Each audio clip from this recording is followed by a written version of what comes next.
Good afternoon, ladies and gentlemen. Welcome to the briefing.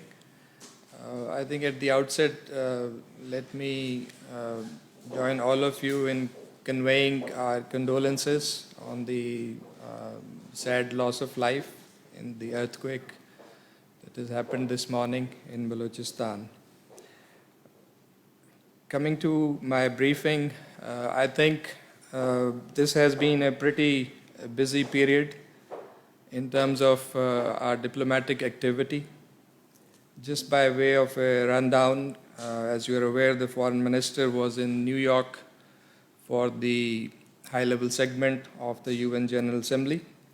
And on way back, he also had official engagements in London. The Prime Minister's address to the General Assembly and a host of engagements and outreach by the foreign minister served well to advance Pakistan's key objectives and to share our perspective on important regional and international issues from the global platform of the United Nations. In his policy address, the Prime Minister deliberated on a range of issues that are of common interest for the international community, such as the COVID-19, the economic recovery, and climate change. And he once again alerted the international community about the dangers posed by Islamophobia that was manifested particularly in the BJP RSS-led Hindutva ideology and persecution of minorities, particularly Muslims in India. The Prime Minister also shared Pakistan's perspective on the developments in Afghanistan, the immense sacrifices and losses we have incurred over the years, our constructive role and sincere advice throughout, and the imperative of engaging Afghanistan now to ensure durable peace in that country. On Jammu and Kashmir, the Prime Minister's forceful and passionate presentation drew attention to India's egregious human rights violations in the Indian illegally occupied Jammu and Kashmir, and also evidenced by the comprehensive dossier presented by Pakistan and India's unilateral and illegal measures aimed at altering the demographic structure of the occupied territory. The Prime Minister urged the international community to shun selectivity and double standards on human rights. He spelled out our position clearly that we are desirous of peace with India, but sustainable peace in South Asia was contingent upon resolution of Jammu and Kashmir dispute in accordance with the UNSC resolutions and wishes of the Kashmiri people. The onus was on India to create a conducive environment for meaningful and result-oriented engagement with Pakistan. I think also from the perspective of Jammu and Kashmir, most significant was the ministerial meeting of the OIC contact group, which unanimously adopted a strong communique that inter alia reaffirmed OIC's solidarity and support for the legitimate struggle of Kashmiri people for realization of their inalienable right to self-determination and freedom from Indian occupation. It also demanded that India reverse all illegal and unilateral measures taken on or after 5th August 2019, immediately stop human rights violations, and halt and reverse the illegal demographic changes in the occupied territory. Let me also state that in the Foreign Minister's various interactions in New York, key messaging was on Jammu and Kashmir, Afghanistan, the importance of multilateralism to address the global challenges, and Pakistan's policy shift to geoeconomics based on peace, partnerships, and connectivity.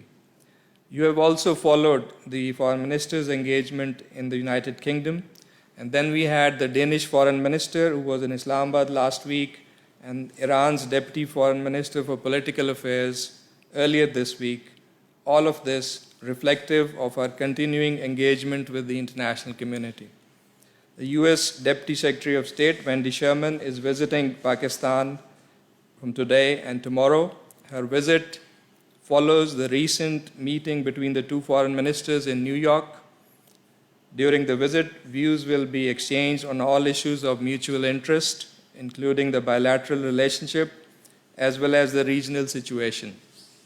Close and regular engagement between Pakistan and the United States has always been mutually beneficial and a factor for stability in South Asia.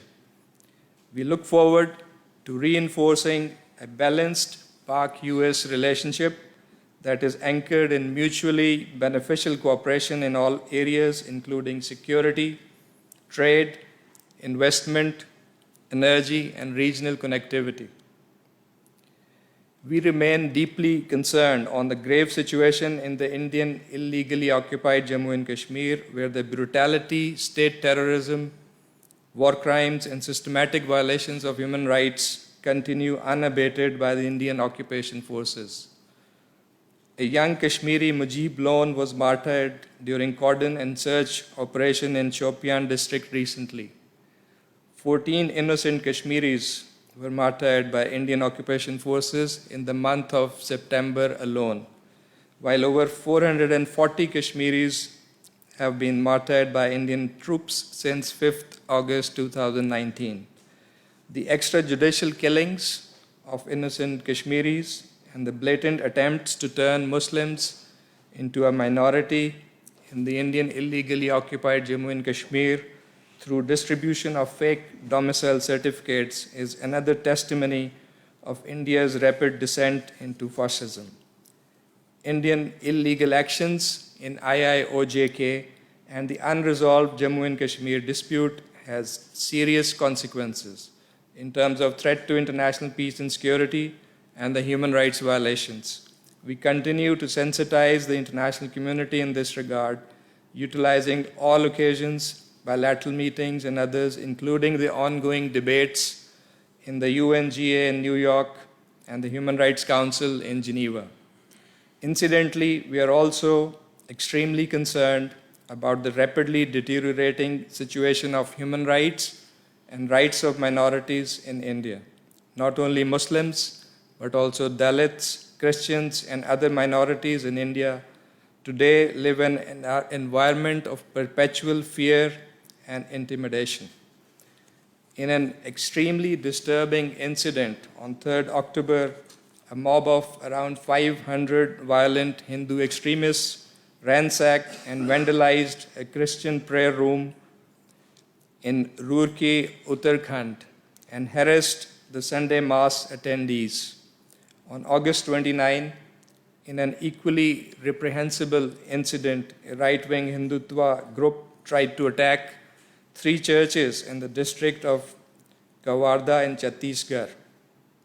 Targeting of Muslims also continues with complete impunity in India, aided by the highly discriminatory Citizenship Amendment Act, and the Hindutva-driven RSS-BJP combines hostility towards Muslims. The brutal eviction drive against the Muslims of Assam, which has rendered thousands of Muslims homeless, is a despicable example of this policy. Recent incidents of demolition of the ancient Bilal Mosque in Haryana and Masjid Garib Nawaz in Uttar Pradesh are glaring examples of Indian state complicity in the acts of repression against Muslims. Minorities in India are being willfully targeted by fascist Hindutva mobs on flimsy pretexts. All of this must be an eye-opener for the world. Beneath the veneer of democracy, the reality of India's today is morbid. The world must assert India's open and remorseless transgression before it's too late. It's time to stop it. I thank you, and I'm happy to take your questions.